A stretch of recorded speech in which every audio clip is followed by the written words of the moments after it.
Assalamualaikum warahmatullahi wabarakatuh. Bismillahirrahmanirrahim. Alhamdulillahirabbil alamin. Wassalatu wassalamu ala asrofil anbiya'i wal mursalin sayyidina wa nabiyina wa maulana Muhammadin wa ala alihi wa sahbihi ajma'in. Anak-anakku yang saya banggakan, yang masih daring dari rumah, baik yang santri yang tinggal di kampung atau yang santri pondok yang masih melaksanakan PJJ dan berhalangan hadir di sekolah. Kita lanjutkan materi BMK, bimbingan membaca kitab. Untuk saat ini kita lanjutkan materinya fasal tentang syarat-syarat sholat. Teksnya saya kasih, kalian salin, kemudian kalian maknani sesuai dengan apa yang saya bacakan saat ini. Itu nggih. Oke, bisa kita mulai. Bismillahirrahmanirrahim. Faslun utawi iki iku fasal suwiji. Wasaro itu sholati utawi piro-piro syarate sholat. Syarate sholat. Qobla dukhuli ing dalem sadurunge melbu. Fiha ing dalem sholat khamsatu asya'a iku 5 pira-pira perkara atau 5 pira-pira suci. Toharatul a'dha'i rupane siji sucine pira-pira anggota.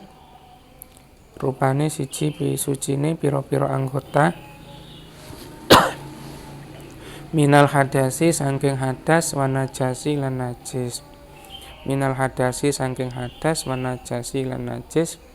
Wasatrul aurati lan loro nutup aurat.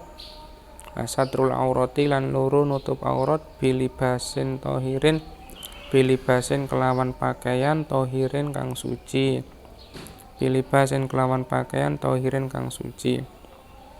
Wal wuqufu lan telu jumeneng itu berdiri. Wal wuqufu lan jumeneng ala makanin ing atase panggonan tohirin kang suci.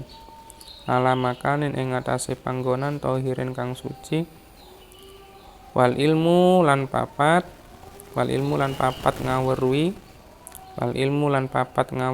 bidukhulil waqti kelawan manjinge waktu. Wa istiqbalul kiblati lan 5 madhep kiblat.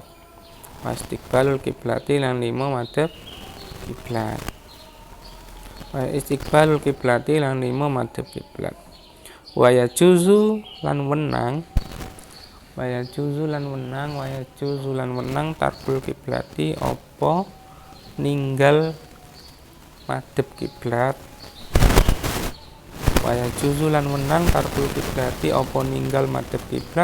Fi halataini ing dalem rong tingkah, ing dalem dua keadaan. Fi siddatil khaufi siji ing dalem sengite peperangan.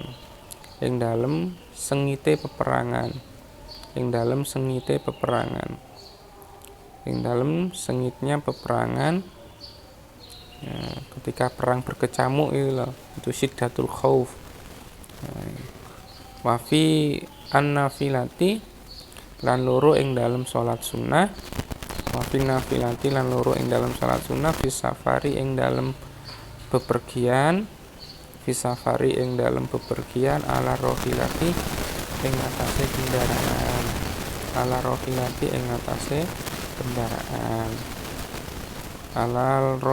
ing atase kendaraan. Saya jelaskan sedikit. Jadi ini menjelaskan pasal tentang syarat-syarat sholat. Syarat-syarat sholat sebelum masuk waktunya sholat itu ada 5 khamsatu asya'a, 5 perkara. 5 perkara itu isinya: 1. Toharotul a'dha'i minal hadasi wan najis, sucinya anggota tubuh dari apa? Dari hadas dan juga dari najis. Berarti sudah dalam keadaan suci, baik dari hadas kecil maupun hadas besar. Juga pakaian dan tubuhnya harus bersih dari najis, suci dari najis.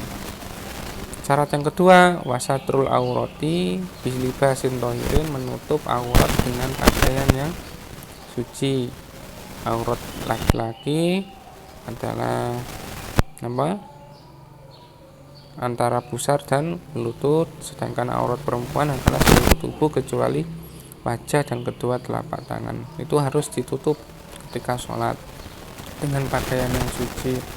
Syarat yang ketiga, wal wukuf ala makanin tohirin, berdiri atau bertempat di tempat yang suci. Tempatnya harus suci. Kalau pakai sajadah, sajadahnya suci.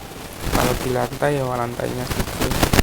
Yang keempat, ilmu bidukhulil waktu, mengetahui masuk waktunya sholat. Karena sholat di luar waktu sholat itu hukumnya tidak sah gitu. Dan yang terakhir, wa istiqbalul kiblati, harus menghadap kiblat.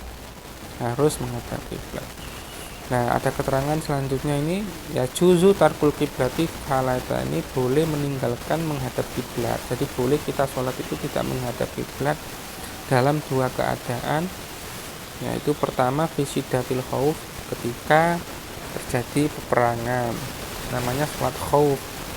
Jadi ketika peperangan terjadi dan tidak berhenti sampai memakan waktu sholat, itu boleh melaksanakan sholat saat terjadinya peperangan, dan sholatnya boleh tidak menghadap kiblat atau menghadap arah musuh, karena jaga-jaga untuk menjaga dari serangan musuh. Jadi itu ada aturannya, ada nanti khusus penjelasan tentang sholat khauf itu bagaimana. Jadi sholatnya menghadap arah musuh. Terus yang kedua, keadaan yang kedua adalah sholat sunnah ya, perlu digarisbawahi, hanya sholat sunnah di perjalanan dan ketika di atas kendaraan, di atas pesawat, di atas kereta, di atas kapal, itu boleh menghadap di mana kendaraan itu menghadap. Tapi ini hanya berlaku untuk sholat sunnah ketika bepergian. Nah, itu sedikit penjelasan tentang pengertian dari bacaan yang kita baca nanti. Untuk pertemuan selanjutnya kita akan menganalisis nahwu sorofnya, i'rab-i'rabnya. Untuk sementara kita baca dan pengertian dari bacaan yang tadi kita baca tersebut. Nah, itu silakan dipelajari, jangan lupa ditulis, dicatat di buku kalian. Kemudian dipelajari lagi dengan seksama, dan semoga yang daring di rumah bisa segera kembali ke pondok, dan yang pandemi ini semoga bisa segera berakhir, kita bisa kembali belajar dengan normal di sekolah kita yang tercinta. Sekian dari Pak Rifki, ada kurang lebihnya mohon maaf. Ihdinas siratal mustaqim. Wassalamualaikum warahmatullahi wabarakatuh.